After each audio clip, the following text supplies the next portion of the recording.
Hello, everyone. This is Rasa with a favor to ask before we start the show. If you love listening to You Must Know Everything as much as we love making it, please recommend it to a friend, family member, coworker, classmate, teacher, babysitter, anyone and everyone in your circle and beyond. Word of mouth recommendations like yours make the biggest difference. And one more thing. We now have a You Must Know Everything online store with amazing and exclusive t-shirts, hoodies, and mugs, including, of course, kid sizes. Please follow the store link on our website, youmustknoweverything.com, to check it out, show your support, and spread the love that way, too. Thanks so much. And on with the show. Hi, Dad. Hello, Rasa. How you doing? I'm well. How are you? I am spectacular. Are you completely and utterly ready to know everything? I sure am. Well then, let's do it.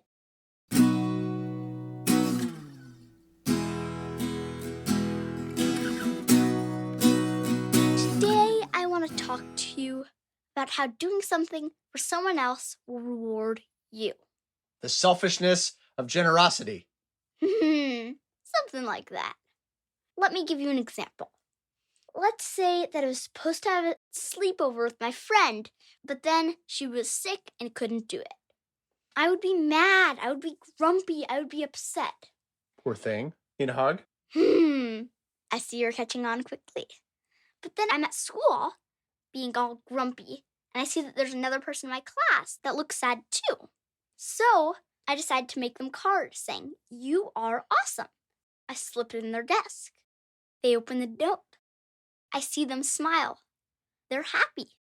And I'm happy too. Giving something, making someone else happy, has made me in turn happy. So then I can go on with my day, smiling, laughing, and having fun. Question. Do you think this means the people who are nicest to us are actually the most miserable and they do it to recover? Well, they're nicest to us, but then they wouldn't be the most miserable, remember? Because since they're so nice, they're actually the happiest. So you can be miserable once, you do the trick, you become happy, and then you keep doing the trick to get happier and happier and happier. And meanwhile, the people who are selfish are really unhappy.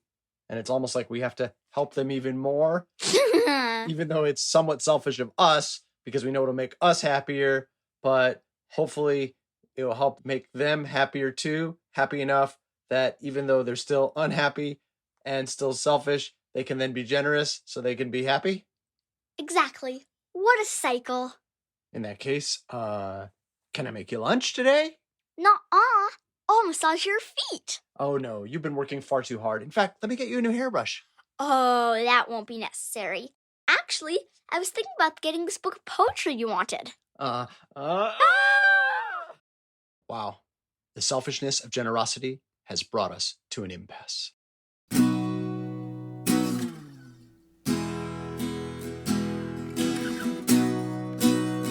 Are you ready for today's poem? Yes, what is it? It's called Chamber by Phillis Levin. The heart at the heart of the room hasn't stopped. When it does, the room will go on, being a room without heart. The room has a life of its own, apart from breath, a breath apart.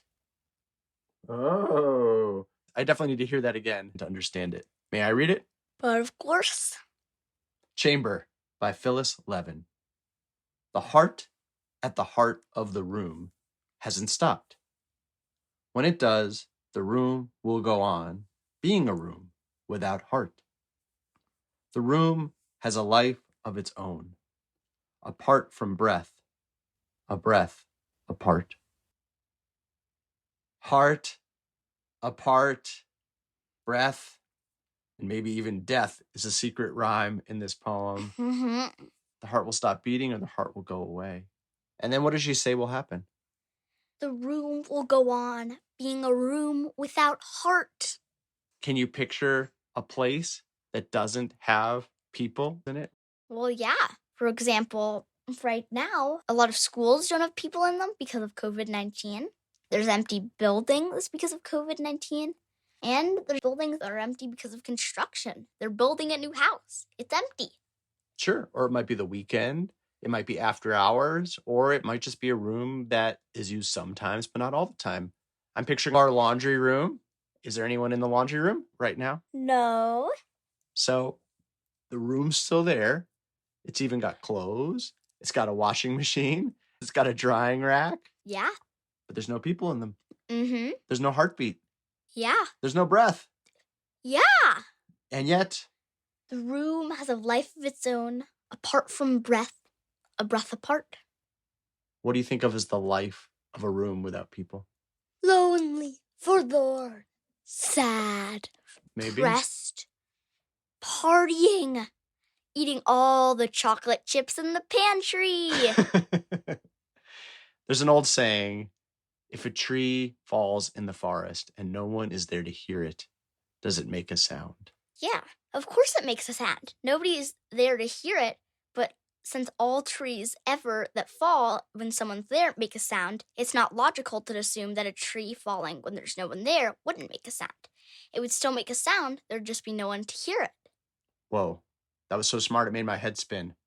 And I guess what this poem is saying is everywhere is like that. You can have something be, even if it's not breathing, even if it doesn't have a heart beating, it still is, just like there may be a distant planet far away. I'd say even the space between planets. They're there. It's there. Well, now you're the one that's making my head spin. This is a short poem, but it's quite philosophical, it turns out. Yeah. From the laundry room to outer space, existence, with or without us, must go on.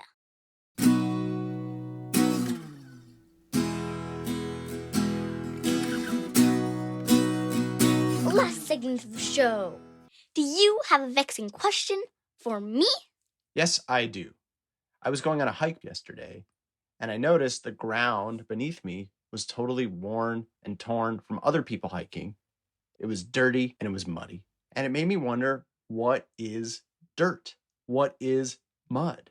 What is the substance that's underneath our feet that we plant things on, that we tear up sometimes, that we pave over? What is earth itself made out of? Wow, that's a great question. I'll dive deep into the books and the ground and get back the answer.